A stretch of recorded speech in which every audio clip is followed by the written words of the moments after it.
All right, and Ruby. Good evening, everyone. How are you doing? Let's start by introducing ourselves. So I'll go down the list. I'm Giselle Nova. I'm the coordinator for the Fire Safe Council of Siskiyou County. And usually our MC commentator slash commentator is Jamie Tarn, but she's on the road tonight and won't be able to do that. So it will be me. So Greg, you're next. Greg Dinger, Manchester West. Julie Clark. Hi, I'm Julie Clark, and I work for the Klamath National Forest as Public Affairs Specialist. All right. And then Heidi George. Hi, Heidi George, Gateway Firewise Community Leader.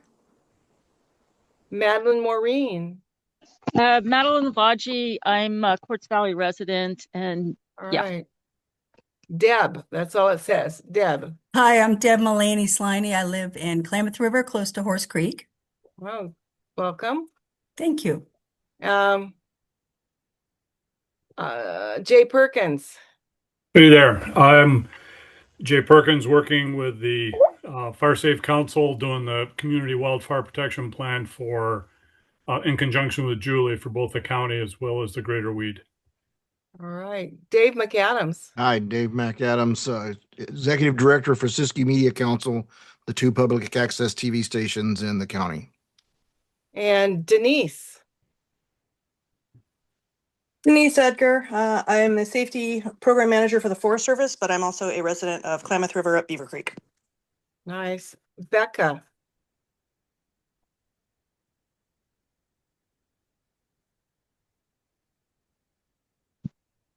Unmute. Oh, okay. Unmute Becca. Do you hear us? Well, while we're waiting for Becca, let's go to Connor Gray. I'm driving right now, so I'll keep it short. I'm just trying to learn more about wildfire and the projects. I do some interesting stuff with LiDAR, and I work in vegetation management. All right. And Mary Jo? Is that Mary Jo? Yeah. Mary Jo Wellborn. I'm a resident in Weed. Right. Kevin Mancebo. Hey, good evening, everybody. Kevin Mancebo, Assistant Chief Cal Fire here at the Siskiyou unit. Ruby Churchill. I am the Fire Safe Council of Siskiyou County's Finance Manager. And Jennifer Erickson. Hi, I'm Jennifer Erickson. I'm the Fire Prevention Officer on the Klamath National Forest. All right. Let's see. I got Greg, I got Julie, I got Becca, got Madeline. Let's see. You guys are hopping around in this list. It's hard sometimes. I got Jay, Ruby. Becca is unmuted now. Okay, Becca, introduce yourself, please.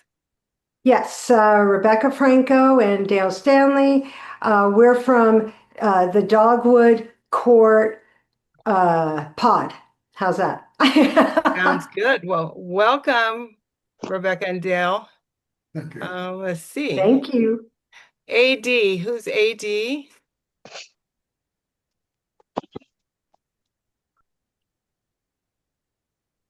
AD, unmute yourself and introduce yourself if you would like. Hi, Giselle. It's Alicia. Oh, hi, Alicia. Okay. That's Alicia Derry. She's with CORE. Did I miss anybody? I can't. Right here. Oh, well, Dale, would you like to enter Dale Nova? Aloha, I'm Dale Nova, co-facilitator of the Mount Shasta Area Fire Safe Council. Howdy, y'all. Okay. Anybody else? How about me, Jay? Oh, how about Julie? I work with Jay, as I say. Yeah, Giselle. Working with Jay and a small team, small group doing community wildfire protection planning. Our group is named Proactive Wildland Resources. Currently, as Jay said, working in the Greater Weed area and the county-wide update. Well, thank you. Anybody else? Well, welcome everybody. We're really pleased that you're on tonight, and we've got a good complement of people here. I'm going to change the agenda up a bit. Right after introductions, I'm now going to add Julie Clark. She's the Public Affairs Office, Affairs Specialist at the Klamath National Forest, and she's going to talk to us about RAC. Julie?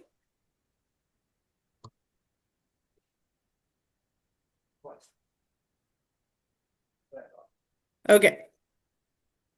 Hi. So, part of my position on the Klamath National Forest, I hope you guys can all see my screen. It's the Siskiyou County Resource Advisory Council for the Klamath National Forest. And part of my position is right now, I'm recruiting for the Resource Advisory Council for your county. And if you don't know what goes into it, I'm just going to have a short little slideshow about what that entails. And then at the end, you can ask me any questions. And I'll also have some links that you can look at. And then I'll put in the chat my contact information if you're interested. So right now, we are looking at calling people from all backgrounds, no matter your interest, if you're interested in recreation, or if you are if you work the land and grazing, or if you are a tribal member or a teacher. So it's people of all backgrounds, and I'll get into that a little bit more. So what is Secure Rural Schools? So Secure Rural Schools was an act provided by Congress in the 2000, and it provides funding for over 700 counties across the United States.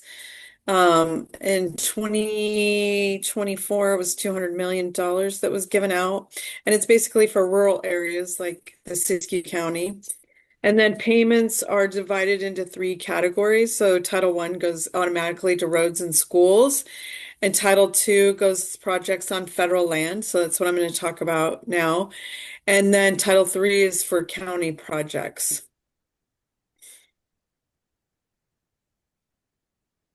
So Title II funding is what you would be doing as a Siskiyou Resource Advisory Council. So it'd be focusing on the projects on federal land, and it actually entails coming up with proposals and voting on them.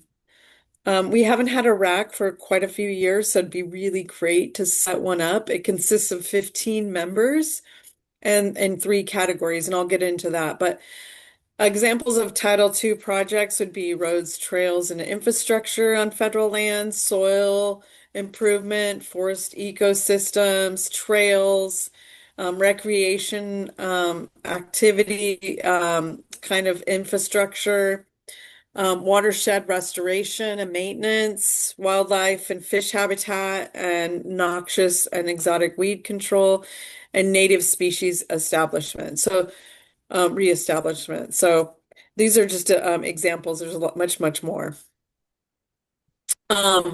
So what does that do for you as a person? What does that give you? You're giving back actually to your community, but for you personally, it actually will advance a lot of your professional development skills. So working with different people of different backgrounds.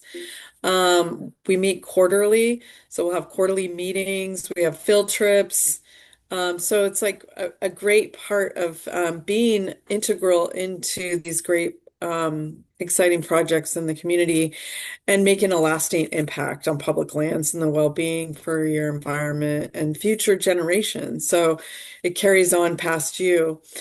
It's also really uplifting through your community and then working on economic advancements and increasing the ecosystem in your area. And then you get experience working and collaborating with the Klamath National Forest. And then also, most importantly, you can make your voices heard and your ideas heard amongst people in your agency and the agencies who value your perspective. So these are the categories that we're looking at. So we're looking for 15 members. In order to have a quorum, we have to have 3 in each category. So in the past, probably in the last 5 to 10 years, we haven't been able to get a quorum because you have to have 3 people in category A, 3 people in category B, and 3 people in category C to actually meet. So we're looking to fill all these. And we're looking at 15 members, but at least 9. So, and these are the categories that we're looking for. And I'll just leave it up for a minute.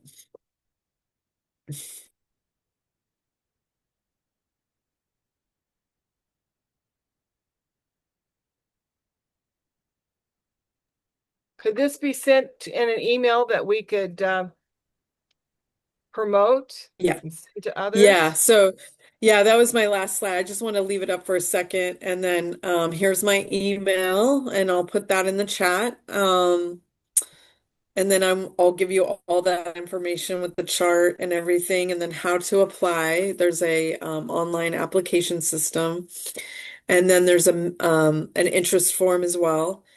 And we ask that people print it out and take it to the Klamath because of private information like Social Security and that kind of stuff. But I can actually, if you do it online and then omit that private information, I can make sure that it gets privately to the folders that we need to digitally copied. And then you can also go on our website, which is on the Klamath website. And hopefully you guys can see my screen. So we have, in working with us, we have all the information here as well. And then I'll put it in the chat. And that's it, unless anyone has any questions. That's great, Julie. Thank you so much.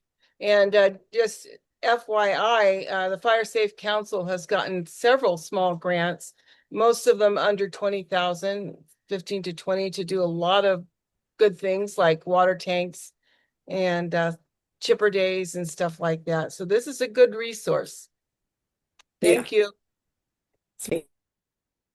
All right, we're going to move on to the next item, which is the North Ops Predictive Weather Services video. And Jen, would you like to introduce that and set us up for that? Sure, yes. So this video is from North Ops. That's our geographic area coordination center that coordinates all the wildland fire resources in the North State. And they have their own meteorologists on staff. So this is their seasonal assessment that's going to talk about drought conditions and the fuel conditions, and also give us seasonal outlook for the fire season. So this just came out on the 4th of June, as you can see there. Some parts of it might be a bit technical when they get to talking about indices, but they do a really good job, and it's a nice product. And it's available to everybody who is online or who can get online. So I can put a link to it in the chat. And that's all I've got. Thank It's about you. 20 minutes long, I think. Yeah, I think so. Hey, Ruby, kick it off. There we go.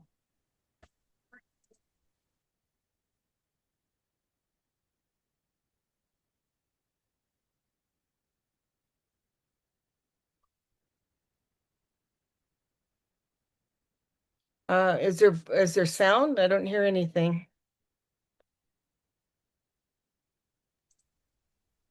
There should be sound, yes. Sure, why it's not working all.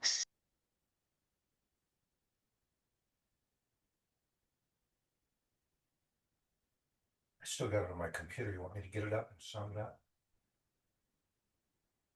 Use up.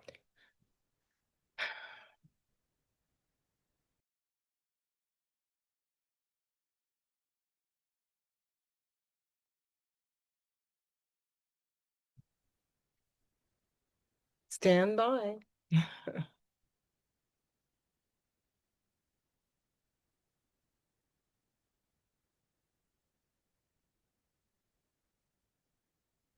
Still no sound? Sure why. I can hear it. Oh, you I don't know can? how to. Yeah, I can hear it. I don't know how to get everyone else to hear it though. That's interesting. Okay. It should play right from there. Oh, great. So, Greg, do you have an idea? No, it's not there. Give me just a minute. Maybe I can play it from this end. Summarize. Take notes on it. Ruby, Do you want me is to stop sharing? Ruby, is it possible that it's going into your headphones instead of the computer? I thought so, but I just turned my headphones off and it looks like it's still doing the same thing. Okay. Okay. Okay. Well, while you were messing with that, why don't we just go through the agenda and get a few things out of the way? And Ruby, if you want to just turn off your computer and start over, you could do that. That might help. And in the meantime, let's go through the organizational updates. CAL FIRE. Gotta turn down my radios here. Hey, good evening, everybody. Not a whole lot to report since we last chatted. Our exclusive use helicopter 3 Papa Juliet is on station out at Montague, which is great.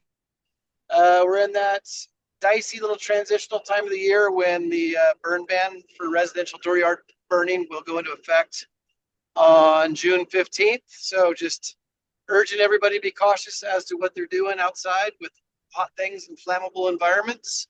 Oops. Prescribed fires yesterday at the south end of Big Springs Ranch for an investigation class. Today was out there with the PBA at the north end of Wairika. Great cooperative stuff with the KNF, CAL FIRE, Wairika City, the PBA, and I don't even know who else. But yeah, really not a whole lot to report, but I'm open for any questions.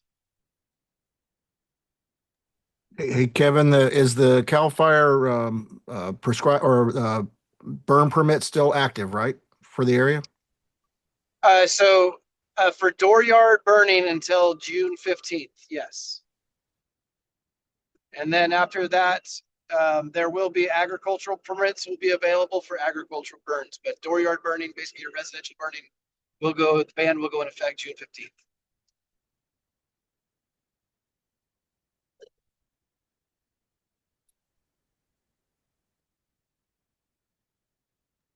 And we'll move on then to Caltrans, CHP, Fire Safe. Can y'all hear me? Fire Safe, you're so quiet. Ruby, if you can't play that, I think I found out how I can, but we'll wait here for a minute. Fire Safe Council. Prevention grants are coming open and we are going to be applying for a couple. And so we're working on that. And then, of course, the CWPP core. Would you talk about the CWDG for us, the Community Wildfire Defense Grant? And would that be Alicia or Greg, one of you, talk about what's going on with that project? I can talk, Giselle. Okay, thanks, Alicia. My name's Alicia Derry. I'm the program manager with CORE, who's working with Fire Safe Council on the CDWG project. We are currently doing some work out in Dunsmuir this week, and we'll be finishing up out there and looking forward to moving on to next communities. Yeah, well, thank you. So how many homes have we completed with this so far? My team has informed me we are around 260. 260 homes out of the 500 we promised. So we're moving along. So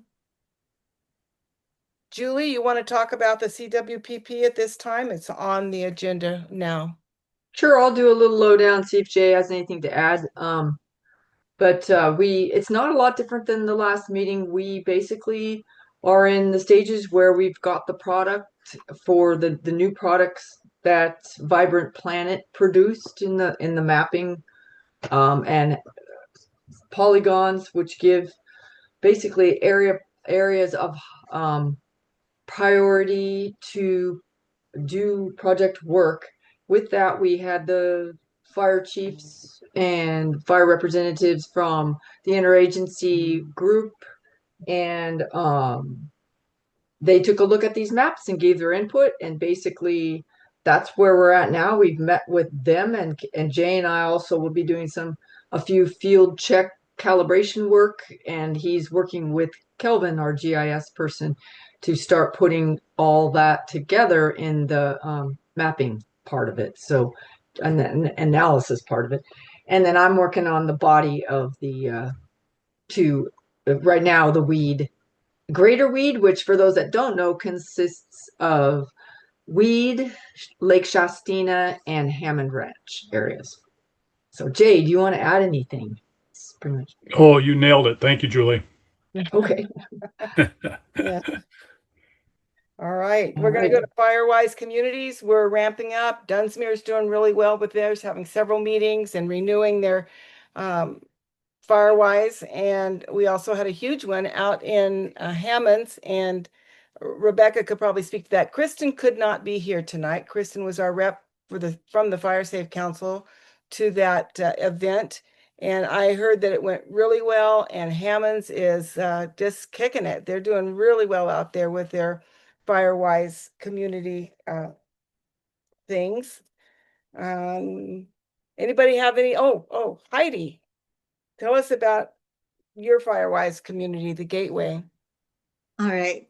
Yeah, at our last in-person meeting, we had a raffle item that was a home Zone Zero makeover.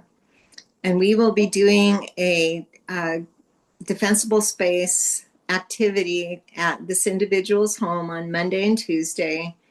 And we're hoping that those neighbors will join in, and then we'll kind of move through the whole neighborhood and try to get that critical mass of the neighborhood participating. So I'm looking forward to that, and that's really fun. I also wanted to share that I am the Audubon Fuels Management and Nesting Bird Liaison, and I've been really busy trying to get ahead of the game with some of the fuels management activities. And it's been really good. I've been working with the county. We've been working with CAL FIRE a little bit. And Kevin, I don't know if you've heard about this, but I really appreciate CAL FIRE's response to this one particular nest that's very valuable.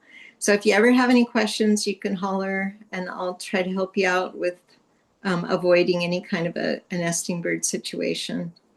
That's all I have. Well, thank you. That's great. You're rocking it out there. So anybody have anything more about Firewise? You want to talk if you're doing something with that format? Anybody else? Deb, you're muted. Deb, I can see you're talking, but you're muted.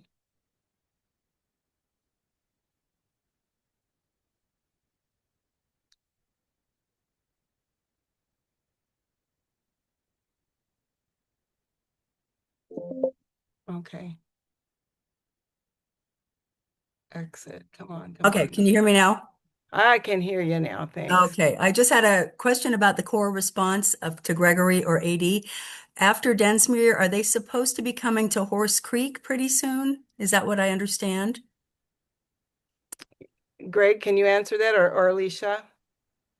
Yeah, I can answer that. We're going to be doing outreach in Horse Creek area, Klamath River, I believe this weekend. And then we've got a few more communities scheduled prior to that, but we're still taking applications and can do assessments as we have time. Yeah, I did apply a long time ago, but I just haven't had an assessment yet. So I just wanted to see where you're at. All right. Yeah, we're trying to get to everybody, and it's such a good program. We've got a lot of response, and it's a good thing. All right, thank you. Yeah, you're welcome. Moving on to the bioregional. Anybody here from the bioregional? Cal or RCD? Scott River Watershed? Shasta Valley RCD?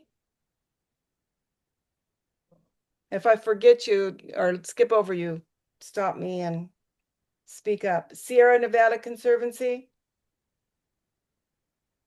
Oh, Jennifer, you have your hand up? Yeah, you skipped me.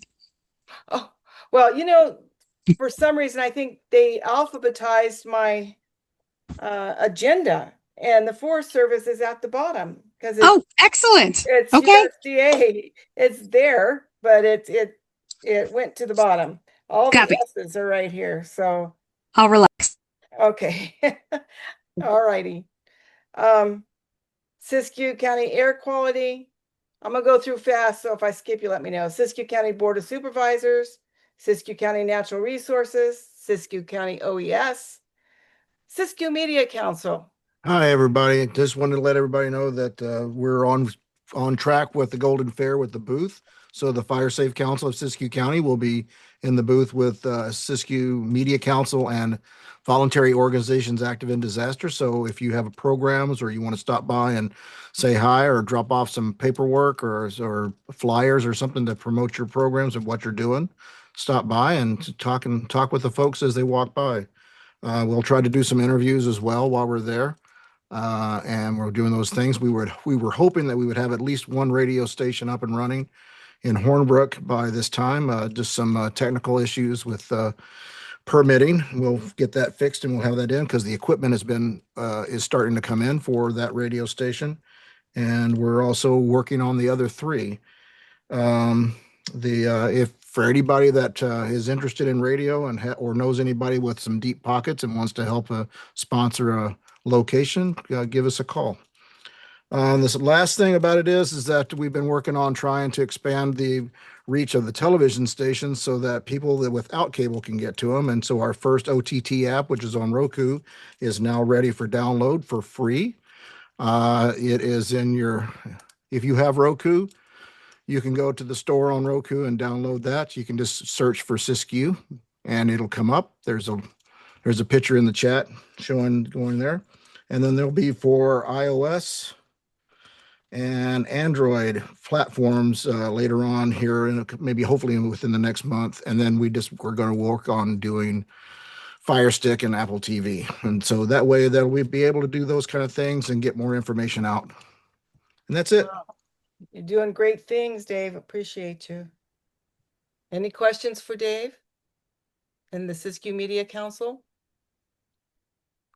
Okay, Siskiyou Prescribed Burn Association, Siskiyou County Sheriffs, and University of California Cooperative Extension. Okay, now Jen, USDA Forest Service. And we've got Klamath National and Shasta Trinity. I don't see any Shasta Trinity folks, but Okay, I'll start, I guess. Yeah. So let's see. So our fire danger actually has been running moderate the last couple days. We're moving to high tomorrow, and we'll probably continue to ratchet up with the forecast of hot, dry weather that is on tap. So fire activity for us slowed down after the rain, but things are drying out pretty quickly. We've been assisting our partners on some fires. And supporting fires outside of California and fire programs as needed. We did pick up one lightning fire at the end of May, just a little guy out by Cecilville. And we were out helping out with the prescribed burn east of Wairika today with the Prescribed Burn Association and a whole bunch of other people, including CAL FIRE. Like Kevin said, it was a good event. Looked like it was well attended as well. Right next to houses. Nice. So our fire organization, we're in full swing, 7-day staffing. We've got 11 engines staffed, and that's a mix of 7-day and 5-day effective. 2 hotshot crews, both here right now. 1 type 1 wildland fire module, 2 10-person smaller like fire modules, kind of like squads. We call them SMODs. We got 2 dozers and 15 patrols. Our air attack is staffed. We have 1 of our 2 Type 3 helicopters on out at Fort Jones. The second one is coming on Sunday. Out at Siskiyou, we'll be setting up a mobile retardant base July 1st. So that'll be up and ready to go. We are also anticipating getting some seats. Those are single engine air tankers, the little ones that are like crop dusters. So looking to get either 2 or 4 of those yet, and waiting to get some more specifics there. Let's see. And then our Type 1 helicopter will be coming on July 1st as well. For NEPA projects planning, Syad Thin, which is the fuels reduction around the community of Syad, doing forest health. They're looking to have a decision in August on that. For McKinney Restoration, just north of Wairika here in that in the McKinney fire footprint near the Craggy project, for the fuels work and the reforestation out there, we're looking to have a signature in the fall. That also does have a WUI component. Another project that's happening out there is the OHV Park. Not fuels related, but I thought people might be interested. So looking for a decision out there in the fall also. So maybe we'll get that back online here. The two forest prescribed burn EA, the decision did get pushed back to July. And so that's a environmental assessment that's covering the Shasta Trinity and the Klamath National Forests. And it'll be a kind of like a programmatic assessment or analysis for using prescribed fire on and doing any of the other projects that might support that kind of work, like hand thinning across both forests. So it's pretty exciting. It's going to speed up our ability to implement prescribed fire. Let's see. For implementation, over on the Happy Camp Oak Knoll district, the Blue Fire Salvage project just south of Syad is just finishing up. They've got a few more loads to haul out of there. We've got continued juniper reduction ongoing out on the Goose Nest Ranger District, kind of in the middle of that district. They've been working out around the Ore Lake area. Over on Salmon Scott, we have a timber sale that just started up in the Picayune Ridge area, which is just east of Forks of Salmon. And that is going to be complemented with mastication and hand thinning all along the ridge between the north and south forks of the Salmon River. So kind of up there by Black Bear and some other scattered private properties out there. So we'll be also doing some roadside hazard mitigation work up the Bolivar Road. And that's all I have for my report, unless there's any questions. Yeah, any questions for Jen? That's great. Okay, That thanks. was a great report. Thank you, Jen. Okay, we're going to move back into the predictive weather video. Try again, Ruby. Ready? Do I need to make you a co-host again?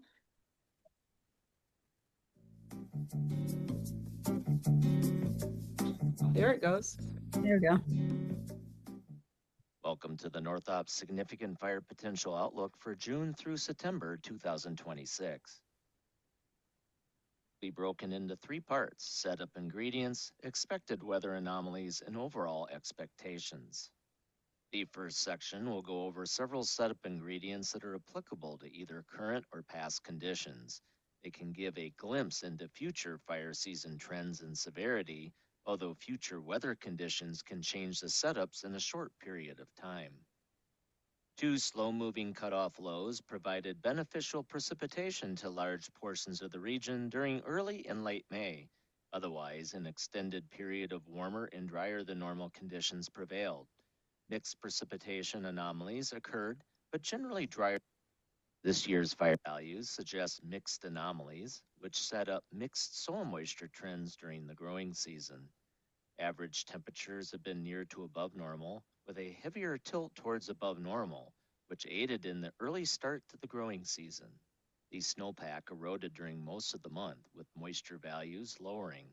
By late May, the only years that rivaled this year's snow deficit was 2020 and 2015. Snow cover was generally limited to elevations above 7,500 feet by the end of the month, but this is dependent on aspect and sheltering. Webcam imagery from the south entrance of Lassen National Park has been saved during early June since 2018. The collage of photos provides an illustrative comparison view to previous years. It appears that this year is most similar to 2021 and 2022. The longer-term drought signal increased slightly between late April to late May across the far north and east. The short-term drought signal generally matches the longer-term drought footprint using the one-month evaporative demand drought index and flash drought conditions indicator graphics. Less stress on the live fuels is evident in the graphics west of the Sierra Crest. Dead fuel moisture is a key ingredient to determining wildland fuel flammability. The graphic on this slide is calculated using data from 122 remote weather stations found across Northern California during the past 21 years and is posted to the NorthOps Fuels and Fire Danger page every day. The ERC, or Energy Release Component, represents the flammability from many different sized dead fuel sticks, plus a drought factor. More moist or less flammable values represent lower ERC numbers, while higher numbers represent more flammable values.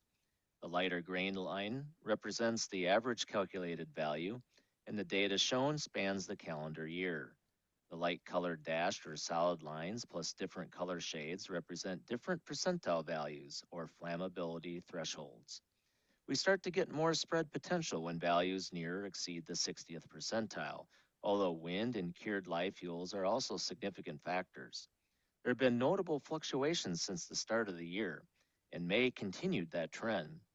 Near historically high values occurred between the 20th to the 24th and approached the 80th percentile. Herbaceous fuels were in a mixed state based on elevation, aspect, and proximity to the coastal marine layer. 2 webcams were used to illustrate noticeable curing between May 10th to the 31st. Substantial curing occurred in the annual fuel bed across the lower elevations, especially away from the immediate coastal influences. Elevations below 2,000 to 2,500 feet observed the most curing as the month progressed and provided increased fire spread to the ignitions. Greenup remained robust across the mid and higher elevations, especially within the perennial species, as the annual cheatgrass was mostly cured across most elevations due to the early start to the growing season. Scenes found at the 4 webcams found on this slide show less spread probability in the grass fuels. This slide provides a comparison view of the herbaceous state at a high elevation site located in Lassen National Park during the late spring to early summer period. Note the wide differences with the snow on the ground late May during the previous 3 years. This year is most comparable to 2020 and 2022 and illustrates an early start to the growing season across the high country. Peak forage collection is taken at several sites across California during the growing season. The Sierra Foothills Research Station, located near Browns Valley, has been taking monthly forage samples for 43 growing seasons. The bar graph found on this slide shows peak forage values since 2014, as well as the black 43-year average line. Note the near to above normal values since 2016, or the past 11 growing seasons, including this year. This year's value was the second highest on record, with 2018 being the highest. Above normal growth was likely experienced in the grassland areas west of the crest, while field reports suggest a mixed bag, but generally near to a little below normal across the Modoc Plateau and Far East. PG&E takes several woody shrub moisture readings throughout the year. The graphic on the left shows the current and historical readings for Manzanita and Chemise through May. The graphic on the right shows the numerical values compared to normal. Chemise is running a little below normal and became more flammable as the month progressed. Manzanita is near average and currently in the upswing of moistening. Chemise curing and Manzanita moistening occurred ahead of schedule and provides another example of an early start to the growing season. In summary, drought exists and the dead fuels will be unusually flammable in the coming days. There is very little snowpack left outside of the highest elevations, therefore allowing the landscape to dry out more rapidly earlier than normal. Herbaceous fuels are in a mixed state, although noticeable curing has occurred below 2,500 feet. Herbaceous loading is also mixed, but generally abundant west of the Sierra Crest. Woody fuels experienced an unusually early start to the growing season, so moistening and curing rates are ahead of schedule, with increasing flammability for some species. With all that being said, critically flammable live and dead fuel alignments don't exist at the moment, and flammability is complex based on aspect and elevation. We will now shift gears and talk about the expected weather anomalies during the next 4 months. Meteorologists have several tools at their disposal when trying to predict large-scale weather patterns and their associated anomalies a few to several months in advance. The tools can be separated into two groups: dynamic statistical climate models and using analog years or leveraging the past to predict the future via current and expected teleconnection states. The forecast shown in future slides will leverage both types of tools. Decided to keep the same analog years used for last month's outlook. The key elements for choosing the years are found on the slide. The ENSO state is rapidly changing, with El Nino coupling likely in the next 30 to 45 days. The snowpack remains near historical lows across the western U.S., and the Pacific Decadal Oscillation is negative and will likely remain that way for the next few months. Based on the changing climate and ocean warming, ENSO patterns of old may not be a clean predictor for the future, so choosing years since 2000 is likely more prudent or applicable.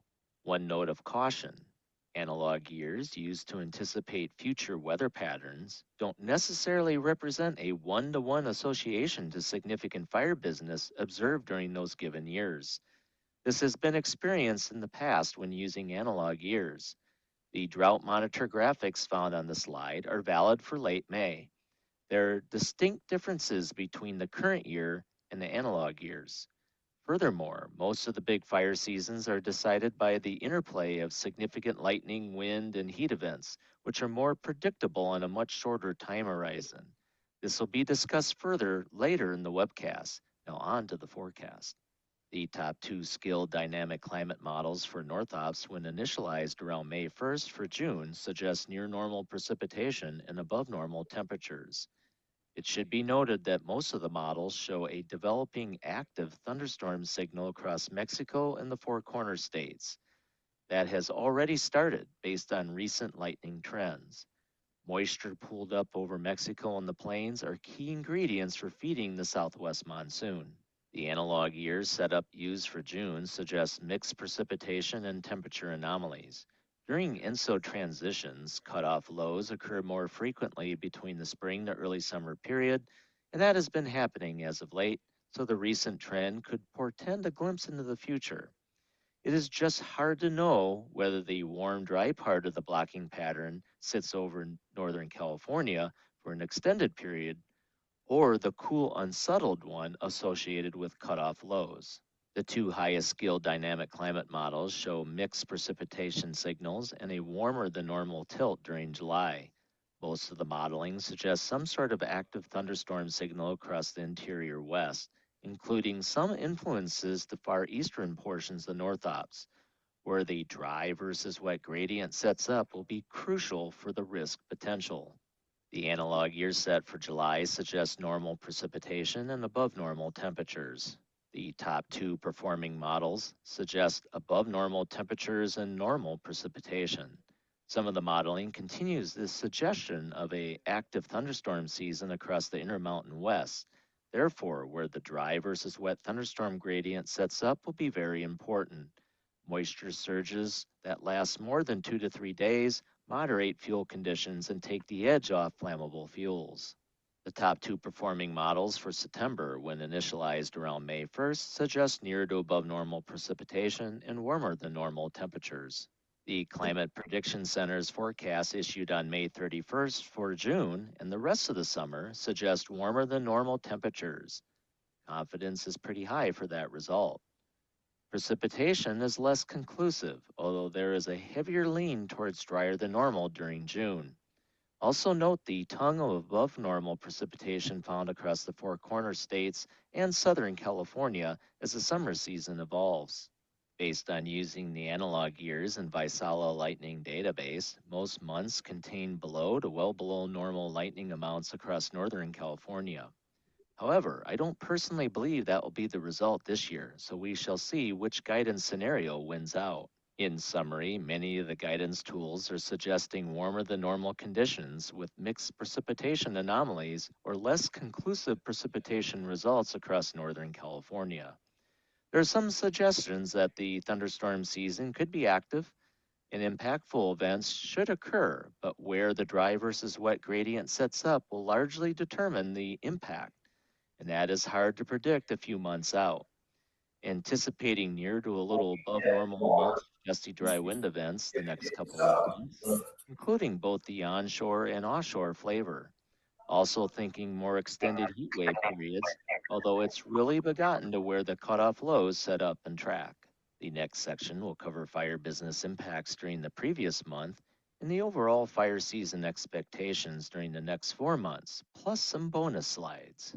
An experimental monthly fire business index has been developed for North Ops by the Predictive Service team.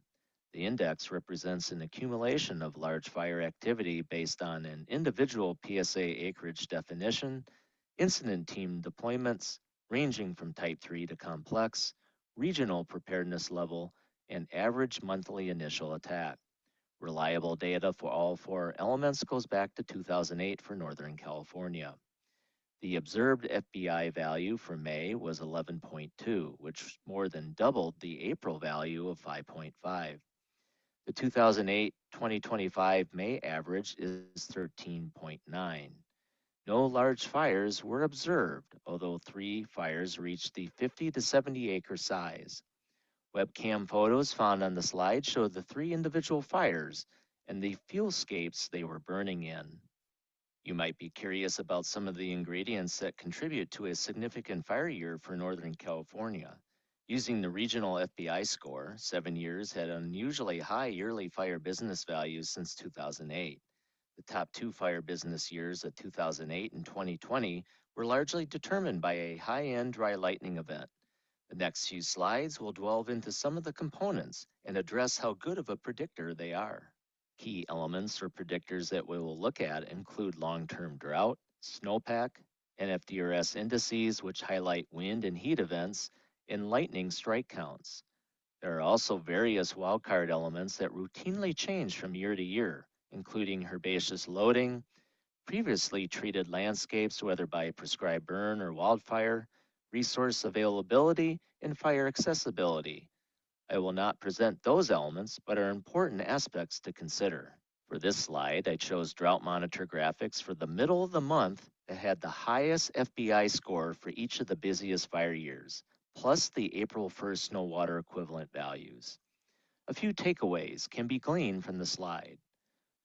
For most of the active years, a long-term drought signal was present with the exception of 2017. Snow water equivalent values on April 1st, when peak moisture usually occurs in the snowpack, is generally below 70%, although 2008 and 2017 bucked that trend.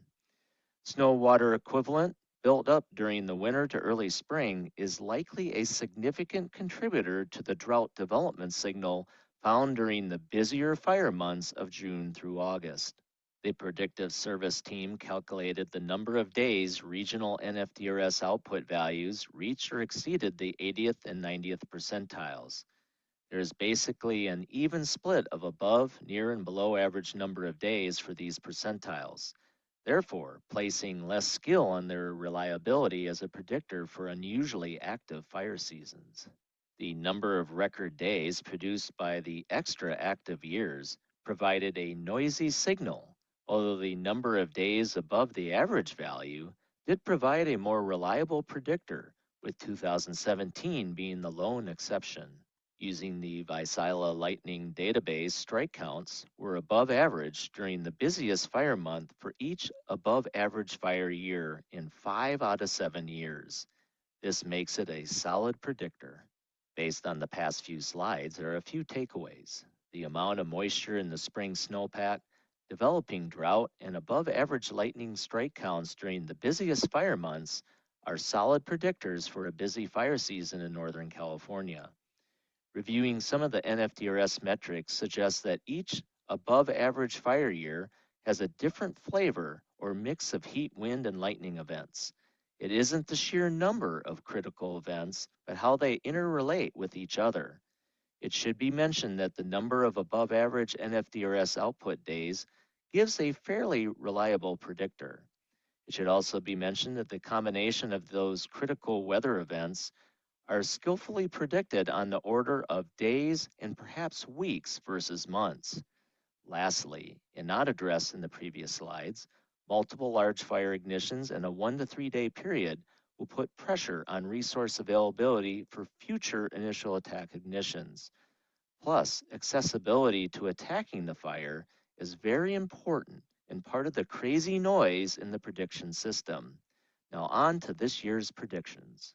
Drought stresses should be more evident during June, with greenup being more of a spread inhibitor across the higher elevations as the month progresses. Herbaceous curing will be most evident across the low and middle elevations. Periods of dry, gusty winds of the offshore and onshore flavor, combined with the abundant grass fuel loading west of the crest, should aid in the spread potential. Longer periods of unusually flammable dead fuels should also be in play as the early snowmelt lessens the wet belt potential. Therefore, an expanded area of above normal has been designated for Northern California. Typically, 11 large fires occur within the North Ops region during June. A wild card that could come into play during June would be the substantial amount of dead and down left over from the February snow crush event across the foothills of the Sierra, thus enhancing the potential. A potential wildcard suppressor would be if cutoff lows form like some of the analog years suggest, creating mixed precipitation and temperature signals. The above normal area remains expanded across the region from July through September, with more unusually flammable fuel alignments likely to be in play for extended periods across the landscape. Lightning has the potential of being a big factor during these months, but is also a big wild card as well due to its potential moistening effects. Remained aggressive across the inland areas due to the above normal prediction, while going more conservative across the near coastal areas due to the anticipation of timely marine layer intrusions taking the edge off of fuel flammability. Expect month-to-month seasonal changes in the outlook package going forward, since it appears we are destined for some wild fluctuations which could enhance or suppress conditions. In summary, expecting an active fire year with near to above normal fire business metrics being met.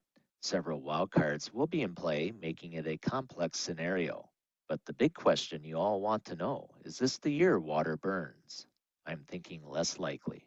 Nationally, this year's fire season is expected to be extra busy with multiple GACs in play for above normal resource demand, especially across the timbered areas.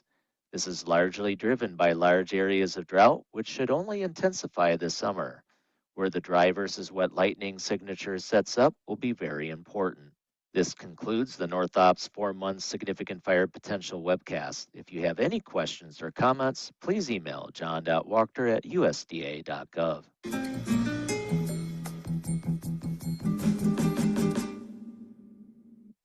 Okay, Ruby, stop. Thank you. We got some experts in the house. We have Jen, we have Kevin Mancebo. If you guys have questions, maybe they have some answers. Anybody have questions about this information that was shared? It's eye-opening, I think. Oh boy. So, well, if there's no comments or questions, let's move into the local fire safe council updates. What I'm going to do is just instead of going down the line, if you're from a fire safe council and you have an update, go ahead and speak. Oh, Jennifer, please speak. Yeah, I just wanted to like kind of put a plug in. I heard in that outlook, like you guys did, that there's potential for a very active fire season. I don't think that that's a surprise to anybody, but I hope that it serves as a reminder to make sure that you're prepared for fire season, that you have your go bag ready to go, that you are working on your defensible space and your home hardening ahead of fire season really coming into full swing. So I just wanted to put that out there. Yeah, that's Amen. very good. I'm glad you did. And I think that's the whole purpose of showing this video is so that awareness, so we can be aware and prepare. And that message is loud and clear, I think. Okay, let's go through the local fire safe councils. I'll just name them off. If you're here, talk.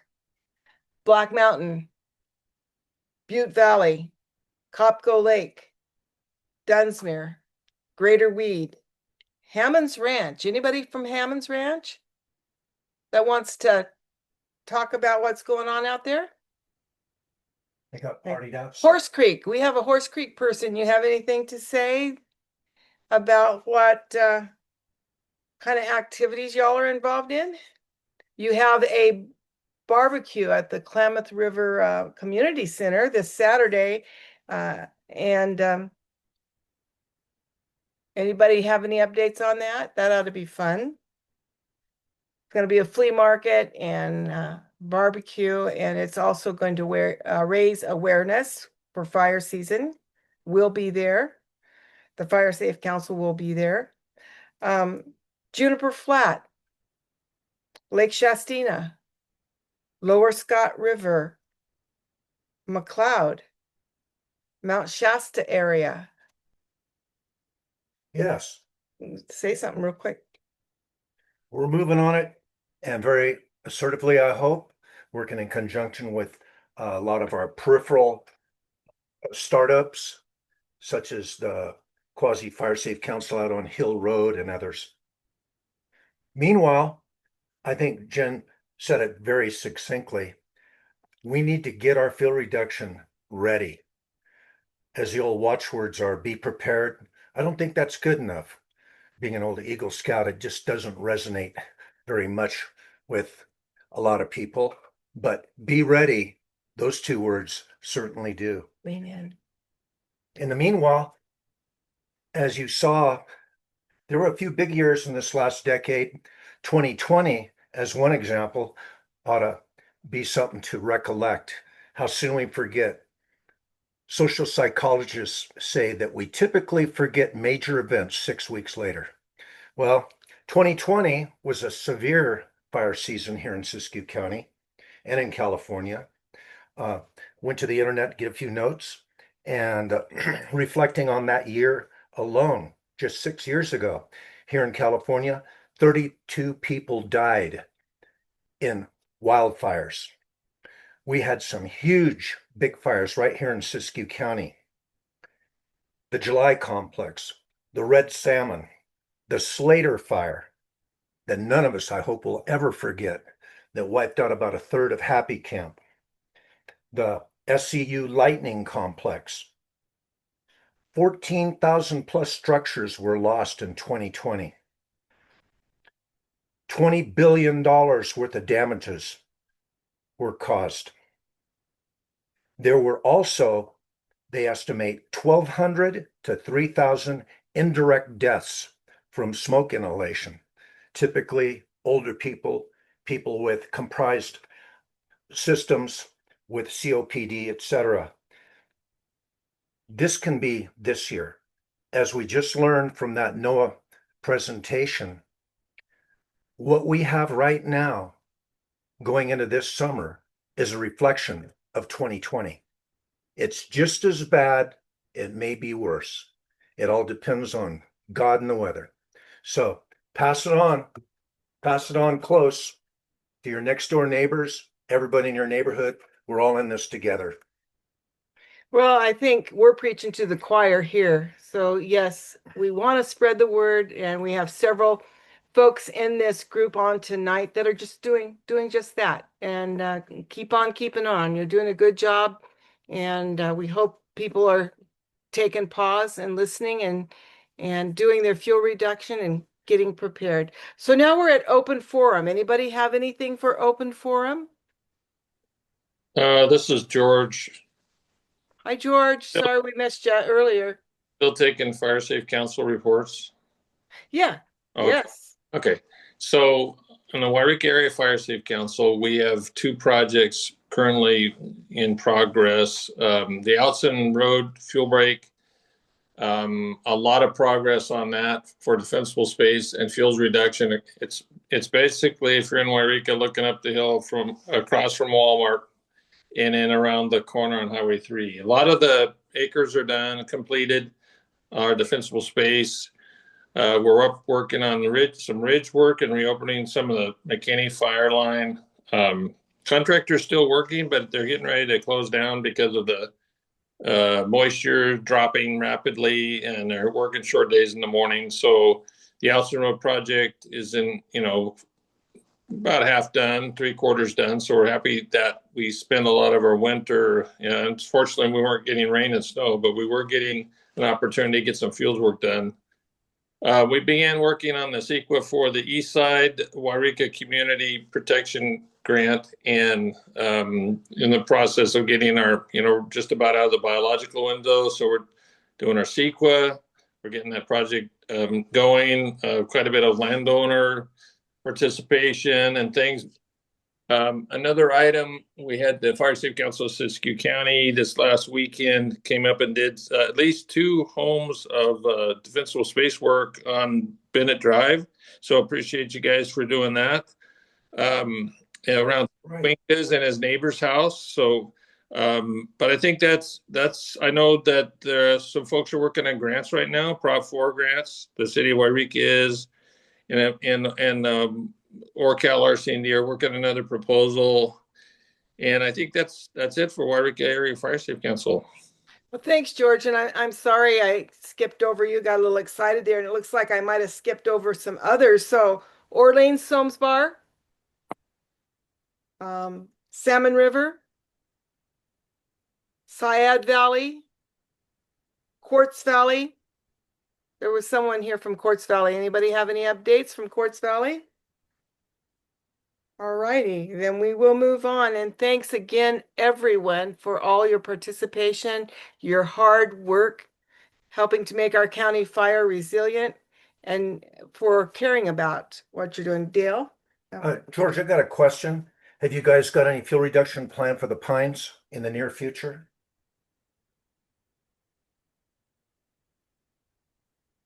You there, George? He must not know it. The area I'm talking about in the pines is over on Easy Street, far south Wairika. Sorry, I didn't get unmuted. I started talking. I didn't. Yeah, you got any plans in the near future for doing any fuel reduction in the pines? Then that direction for that Prop 4 grant funding in July, which is due July. We're working on something out that direction for sure. That'd be great. Yeah. Sure would be. Yeah. That was our first TV segment that we did years ago, 2006, Yeah, I think I think, for the pines. And I want to emphasize it because that area, in my opinion, is a time bomb. Today is a terrible day if we got it. He's talking. Dale, I just wanted to let you know that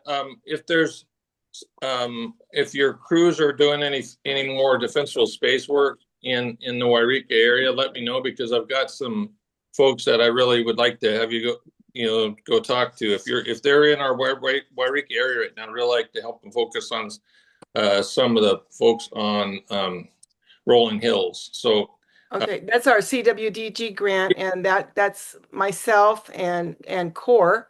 Yeah, that will be doing that. And so yeah, we're discussing among ourselves which areas we're going to focus on, and that's potential, George, that we can get up there. Yeah, I did a couple in the Wairika area, so I assume you're working in our area right now. Yeah, we did. We've done several in Western Wairika, and we're considering more in that area. So Greg can probably just have him get a hold of me if you could. Yeah, well, he's right there. He can give you more information. And yeah, we'll just offline here, we'll get a hold of you and work out the details. Sounds good. Thank you. You're welcome. So anybody else have anything more to say before the end of meeting? I think it was a good meeting. Again, I appreciate y'all. And if there's nothing more, we'll see you next month. Thank you, Giselle. Thanks, Jay. Thank y'all. Thanks, everybody. Thanks, George. Thank you. Good night. Thanks all. Thanks, Jen. Night. Thanks. And good night, Greg.